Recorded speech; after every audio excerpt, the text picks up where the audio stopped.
જય શ્રી કૃષ્ણ. જય માતાજી. આધ્યાત્મિકતા અને ભક્તિના પવિત્ર સંગમ એવી તમારી પોતાની ચેનલ સ્પિરિચ્યુઅલ ભૂમિ ગુજરાતીમાં હું આપ સૌનું હૃદયપૂર્વક સ્વાગત કરું છું. દર્શક મિત્રો, ભારતીય સંસ્કૃતિમાં સ્ત્રીના સતીત્વ અને પવિત્રતા ધર્મની અનેક કથાઓ રહેલી છે. પણ જ્યારે પણ અખંડ સૌભાગ્યની વાત આવે ત્યારે એક નામ સૌથી પહેલા હોઠ પર આવે છે અને તે છે સતી સાવિત્રી. આગામી 27 જૂનના રોજ અખંડ સૌભાગ્યનું પ્રતીક એવું પવિત્ર વટ સાવિત્રી વ્રત આવી રહ્યું છે. આ એ જ દિવસ છે જ્યારે એક સામાન્ય સ્ત્રીએ પોતાના પતિના પ્રાણ બચાવવા માટે સાક્ષાત કાળનો રસ્તો રોકી લીધો હતો. આજે અમે તમને સાવિત્રી અને સત્યવાનની એ જ અદ્ભુત, રોમાંચક અને શ્રદ્ધાથી ભરેલી કથા સંભળાવવા જઈ રહ્યા છીએ. આ કથા સાંભળવાથી ઘરમાં સુખ, શાંતિ આવે છે અને પતિનું આયુષ્ય લાંબુ થાય છે. તો મિત્રો, વિડીયોને અંત સુધી જરૂર જોજો અને કથા શરૂ કરતા પહેલા કોમેન્ટમાં જય માં સાવિત્રી જરૂર લખજો. આ ઘણા વર્ષો પહેલાની પ્રાચીન કાળની વાત છે. ભદ્ર દેશમાં અશ્વપતિ નામના એક અત્યંત પ્રતાપી અને પ્રજાપ્રેમી રાજા રાજ કરતા હતા. રાજા પાસે ધન, વૈભવ, મોટું રાજ્ય બધું જ હતું, પરંતુ તેમના જીવનમાં એક મોટું દુઃખ હતું. તેમને કોઈ સંતાન ન હતું. રાજા અને રાણીએ સંતાન પ્રાપ્તિ માટે માતા સાવિત્રીની કઠોર તપસ્યા કરી. અનેક યજ્ઞો અને હોમ હવન કર્યા. તેમની વર્ષોની તપસ્યા ફળી અને દેવી સાવિત્રીના આશીર્વાદથી તેમને ત્યાં એક અત્યંત તેજસ્વી કન્યાનો જન્મ થયો. દેવીના આશીર્વાદથી જન્મ થયો હોવાથી રાજાએ તેનું નામ સાવિત્રી રાખ્યું. સાવિત્રી જેમ જેમ મોટી થઈ તેમ તેમ તેનું રૂપ અને તેના ગુણો ખીલવા લાગ્યા. તેના મુખ પર દેવીઓ જેવું તેજ હતું. સમય વીતતો ગયો અને સાવિત્રી યુવાન થઈ, વિવાહ યોગ્ય થઈ. તેના તેજસ્વી રૂપને જોઈને કોઈ પણ રાજકુમાર તેની સાથે વિવાહ કરવાનો પ્રસ્તાવ મૂકવાની હિંમત નહોતો કરી શકતો.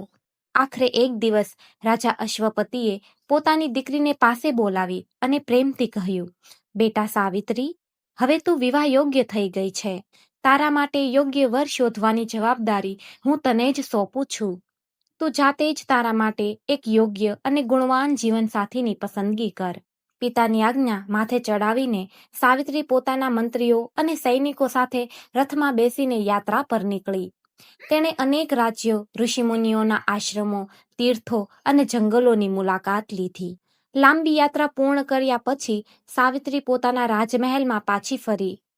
સંજોગવશાત તે સમયે રાજમહેલમાં રાજા અશ્વપતિની સાથે ત્રિલોકનો પ્રવાસ કરનાર દેવર્ષિ નારદજી પણ બિરાજમાન હતા. સાવિત્રીએ આવીને પિતા અને નારદજીને પ્રણામ કર્યા. રાજાએ ઉત્સુકતાથી પૂછ્યું, પુત્રી, તારી યાત્રા કેવી રહી? શું તે કોઈ યોગ્ય વરની પસંદગી કરી? સાવિત્રીએ નમ્રતાપૂર્વક જવાબ આપ્યો, પિતાજી, મારી યાત્રા દરમિયાન હું એક તપોવનમાં ગઈ હતી. ત્યાં મારી મુલાકાત શાલ્વ દેશના રાજા ધૂમસેન સાથે થઈ. તેમના શત્રુએ તેમનું રાજ્ય છીનવી લીધું છે અને હવે તેઓ પ્રજ્ઞાચક્ષુ થઈ ગયા છે.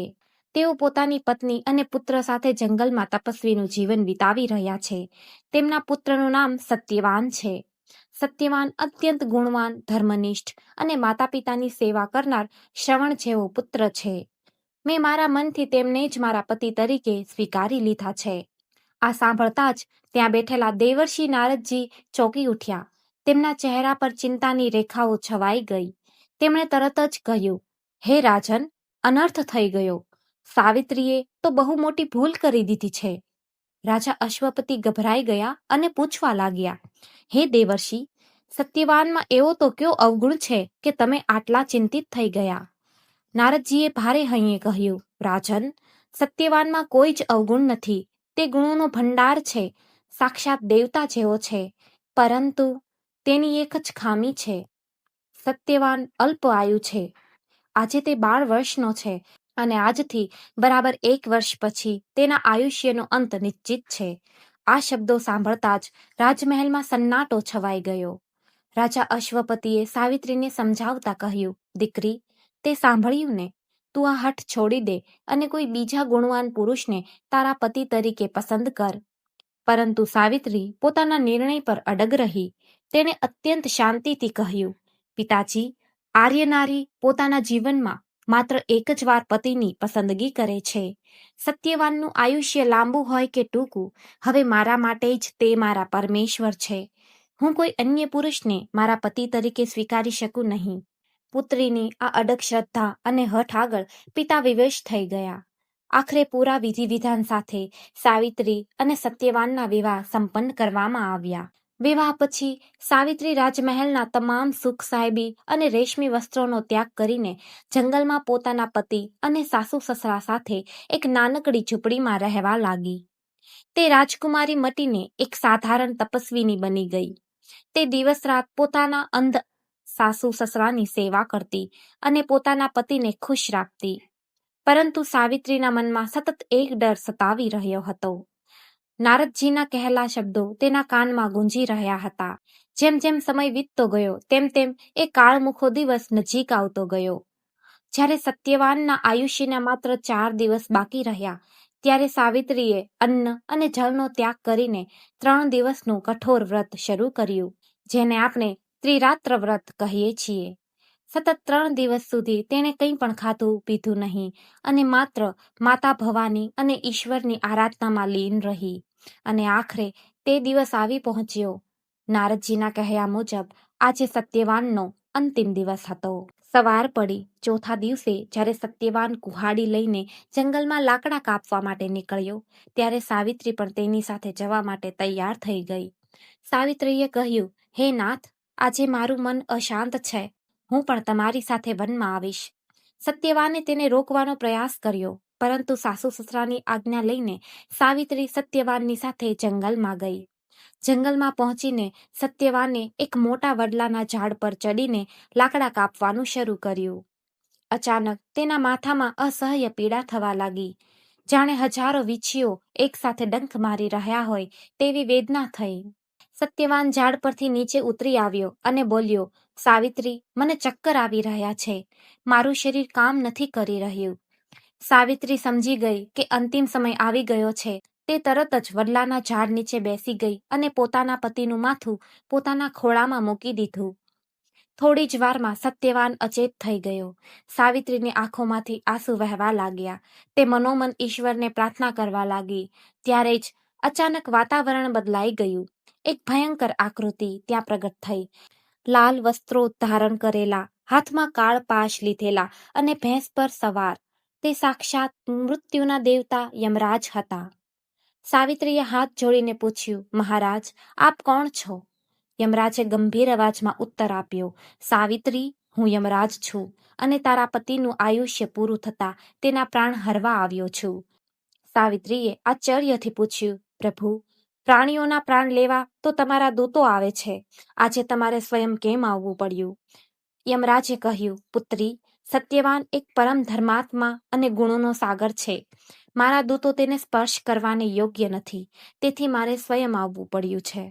આટલું કહીને યમરાજે સત્યવાનના શરીરમાંથી સૂક્ષ્મ પ્રાણ બહાર કાઢ્યા અને તેને પાશમાં બાંધીને દક્ષિણ દિશા તરફ યમલોક તરફ ચાલવા લાગ્યા.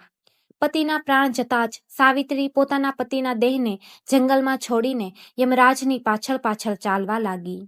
કાંટા, પથ્થરો અને ભયંકર રસ્તાઓની પરવા કર્યા વિના તે ચાલતી રહી. થોડે દૂર ગયા પછી યમરાજે પાછળ જોયું અને કહ્યું, સાવિત્રી, તું મારી પાછળ ક્યાં આવી રહી છે? મનુષ્યનું શરીર આ લોકમાં નથી આવી શકતું. તું પાછી ફરી જા અને તારા પતિના અંતિમ સંસ્કારની તૈયારી કર. પરંતુ સાવિત્રીએ દ્રઢતાથી કહ્યું, પ્રભુ, જ્યાં મારા પતિ જશે ત્યાં હું પણ જઈશ. પત્ની માટે તેના પતિની પાછળ ચાલવું એ જ તેનો સાચો ધર્મ છે. સાવિત્રીને આ અદ્ભુત નિષ્ઠા અને જ્ઞાનથી ભરેલી વાતો સાંભળીને યમરાજ પ્રસન્ન થયા. તેમણે કહ્યું, સાવિત્રી, તારા ધર્મ જ્ઞાનથી હું અત્યંત પ્રસન્ન છું. તું તારા પતિના પ્રાણ સિવાય મારી પાસે કોઈ પણ વરદાન માંગી લે. સાવિત્રીએ બુદ્ધિપૂર્વક પહેલું વરદાન માંગ્યું, પ્રભુ, મારા સાસુ સસરાની આંખોની રોશની જતી રહી છે. તેમને તેમની દૃષ્ટિ પાછી આપી દો. યમરાજે કહ્યું, તથાસ્તુ. યમરાજ આગળ વધ્યા, પણ સાવિત્રી હજુ પાછળ આવી રહી હતી. યમરાજે ફરી કહ્યું, સાવિત્રી, હજુ એક વરદાન માંગી લે અને પાછી ફરી જા. ત્યારે સાવિત્રીએ માંગ્યું, મારા સાસુ સસરાનું છીનવાયેલું રાજ્ય તેમને પાછું મળી જાય. યમરાજે કહ્યું, તથાસ્તુ, હવે તું પાછી જા. છતાં સાવિત્રી ન માની. આ રીતે યમરાજે ત્રીજું વરદાન આપવા કહ્યું. ત્યારે સાવિત્રીએ પોતાના પિતા અશ્વપતિ માટે 100 પુત્રોનું વરદાન માંગ્યું. યમરાજે તે પણ આપી દીધું. હવે યમરાજ કંટાળ્યા. તેમણે કહ્યું, સાવિત્રી, હવે અંતિમ વરદાન માંગી લે, પણ પતિના પ્રાણ ના માંગીશ. ત્યારે સાવિત્રીએ પોતાની ચતુરાઈ અને સતીત્વનો ઉપયોગ કરતા કહ્યું, હે ધર્મરાજ, જો તમે મારા પર પ્રસન્ન હોવ તો મને મારા પતિ સત્યવાન થકી 100 અયશસ્વી પુત્રોની પ્રાપ્તિ થાય એવું વરદાન આપો. યમરાજે ઉતાવળમાં કહી દીધું, તથાસ્તુ. જેવું યમરાજે તથાસ્તુ કહ્યું કે તરત જ સાવિત્રી તેમની સામે ઊભી રહી ગઈ અને બોલી, મહારાજ, તમે મને સત્યવાન થકી 100 પુત્રો થવાનું વરદાન આપ્યું છે, પરંતુ સત્યવાન વગર હું પુત્રની પ્રાપ્તિ કેવી રીતે કરી શકું? જો તમે સત્યવાનના પ્રાણ લઈ જશો તો તમારું પોતાનું જ આપેલું વરદાન જૂઠું પડશે. સાવિત્રીની આ અદ્ભુત બુદ્ધિ ચાતુર્ય અને પોતાના સતીત્વની તાકાત જોઈને સાક્ષાત યમરાજ પણ નિરુત્તર થઈ ગયા. તેઓ હારી ગયા. યમરાજ સાવિત્રીના પતિવ્રતા ધર્મથી એટલા પ્રભાવિત થયા કે તેમણે સ્મિત કરતા કહ્યું, સાવિત્રી, તારી જીત થઈ. તારા સતીત્વ આગળ હું નતમસ્તક છું.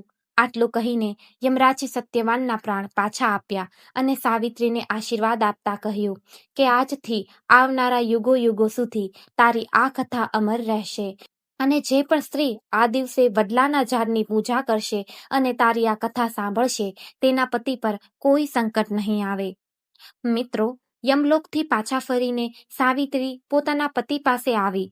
થોડી વારમાં જ સત્યવાન જીવતો થયો અને આળસ ખાઈને ઊભો થયો.